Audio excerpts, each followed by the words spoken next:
नमस्कार, मी सागर जोशी. एनडीटीव्ही मराठीमध्ये आपलं स्वागत. बुलेटिनच्या सुरुवातीलाच एक राजकीय बातमी आहे.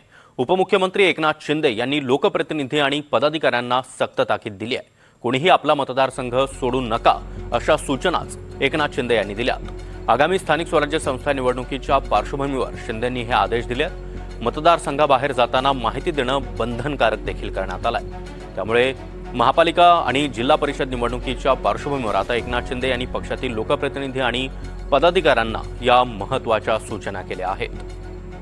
आणि या संदर्भात अधिक माहिती देण्यासाठी आमचे प्रतिनिधी विशाल पाटील सध्या आपल्यासोबत आहेत. विशाल, स्थानिक स्वराज्य संस्था निवडणुकीच्या पार्श्वभूमीवर एकनाथ शिंदे यांनी हे महत्त्वाचे आदेश आपल्या पक्षातील नेत्यांना आणि पदाधिकाऱ्यांना दिल्याचं कळतंय. नक्कीच सागर, शिवसेना पक्षाकडनं संबंधित पदाधिकाऱ्यांना या सूचना देण्यात आलेल्या आहेत. या सूचनांबाबत एक पत्र सुद्धा शिवसेनेकडनं जारी करण्यात आलेलं आहे. कारण का प्रामुख्यानं बैठकांमध्ये एक सूर आला होता आणि नेत्यांकडनं सुद्धा पदाधिकाऱ्यांना सूचना देण्यात आल्या होत्या की कोणीही मुंबईत विनाकारण येऊ नये किंवा स्वतःचं कार्यक्षेत्र सोडून येऊ नये अशा पद्धतीच्या सूचना त्या शिवसेनेकडनं देण्यात आल्या होत्या. कारण का प्रामुख्यानं अनेक पदाधिकारी किंवा ज्या व्यक्तींवरती महत्वाची पदांची जबाबदारी आहे असे लोक मुंबईत सातत्यानं दिसून येत होते आणि याच अनुषंगानं स्थानिक स्वराज्य संस्थांच्या निवडणुका कधीही जाहीर होऊ शकतात अशी स्थिती राज्यात असताना शिवसेनेच्या मुख्य पदाधिकाऱ्यांनी मुंबईत न येता किंवा स्वतःचं कार्यक्षेत्र सोडून गेलं नाही पाहिजे अशा पद्धतीच्या सक्त सूचना या देण्यात आलेल्या आहेत. कोणत्याही पदाधिकाऱ्याला काही कारणास्तव